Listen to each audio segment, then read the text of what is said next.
I'm Miss Jenny with Miss Jenny's Cleaning. Happy fall, y'all. Today is the first day of fall, and if you look over here, this little azalea is confused, at least where I come from. Azaleas bloom in the spring, but we have a flower over here. And as you can see here in Georgia, at least in my yard, the leaves have not started to change yet.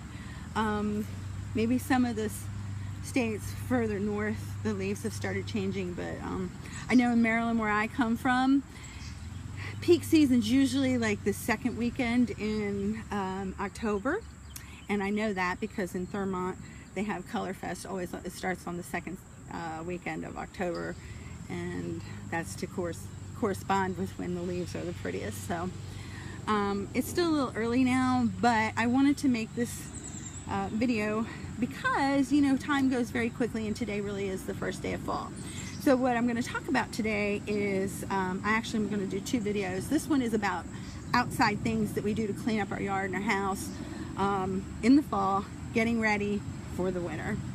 So without any further ado, let's go through this. This is going to be a checklist, and I'm going to try to get a checklist that you can print or keep on your computer or your laptop.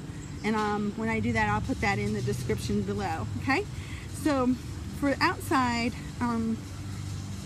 you know, you want to think about cleaning up your yard furniture and getting those stored away for the winter.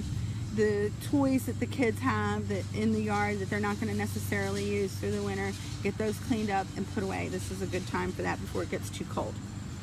Another thing this is a good time to do things is touching up any painting that you need to have done. Paint on your trim, paint on your decks, railway, you know, not railways like trains, but railings,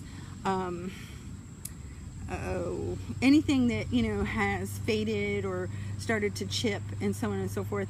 It's cooler now, and but it's still warm enough for the paint to dry. So this is a really good time to touch up the paint in your yard. It's also a good time to reseed your yard if you have bare patches and places where you want the grass to grow that it might have been too hot to put down seed in the summer. Planting seed in the fall is a good idea as well. Now is also a good time to caulk around your windows and your door frames, places where the cold air can seep in.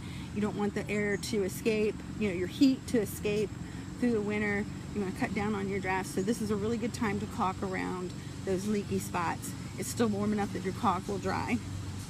And you want to check around your doors as well for leaks, places where the air can leak out. And it's also a good time, now is a good time to put in weather stripping or replace any worn out weather stripping around your doors.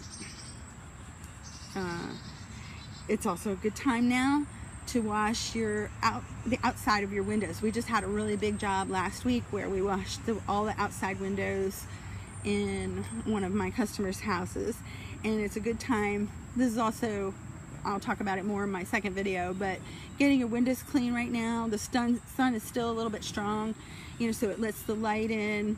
You want your windows to be shiny and pretty when Christmas comes. I know it's hard to imagine Christmas when I'm in a tank top. You know, it's hard to think about Christmas right now, but it's going to be here before you know it. And it's so pretty when you have candles and you get that reflection off of the glass. Not only that, but when the cold weather sets in, you want to open your windows and your curtains and let the sunlight come in through those windows. That's going to help reduce your heating bill. So having clean windows, all of these things makes the home look brighter and warmer and more comfortable and festive, and the things that we want to go along with in the wintertime. And for those of you who suffer from light deprivation, it's just one more way to help bring in the natural light to help you with those conditions. Let's see what else. You want to get your garden hoses, take those off of your faucets, drain all the water out of them, put them in your shed or wherever you keep them. But you want to make sure that those hoses aren't connected to your faucet, especially if you live somewhere where you get temperatures below freezing. You can ruin your pipes that way. Of course, you ruin your hose too. If water freezes in the hose, it can put a hole in it. So you want to detach those and put them away. I'm so sorry, excuse me. Also, this is a good time to put the insulation around your pipes in places where your pipes might freeze. Get the things to winterize them and help them keep from freezing, because there is nothing worse than having a broken pipe in your house, guaranteed. The other thing we want to do at this time of year is blow out your sprinkler systems if you have those. Make sure that there's no water in your underground sprinkler systems, because again, when it freezes, you're going to have broken pipes and that's going to be expensive. Okay, we want to clear out your gutters. Make sure that there's no leaves and debris in the gutters and into the place where the downspout goes. You don't want your gutters, all this stuff will collect water as snow melts, and then as it freezes you can have problems with your gutters with leaking and cracking and breaking, etc. You don't want ice to clog up the places where your water is supposed to run off.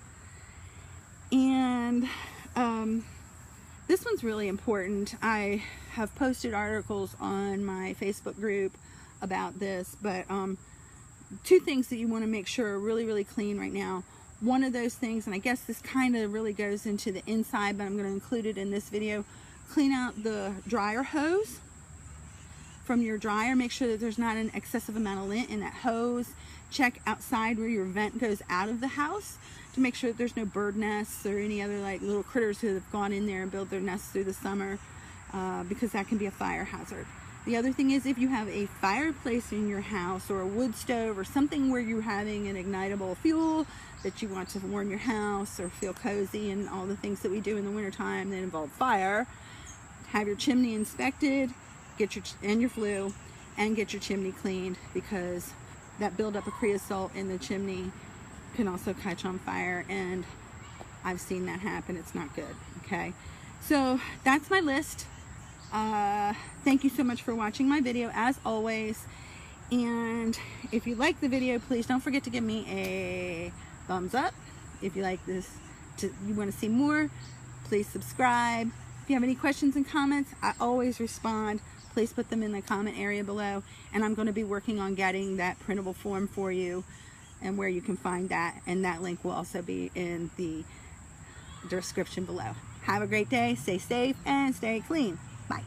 Happy fall, y'all.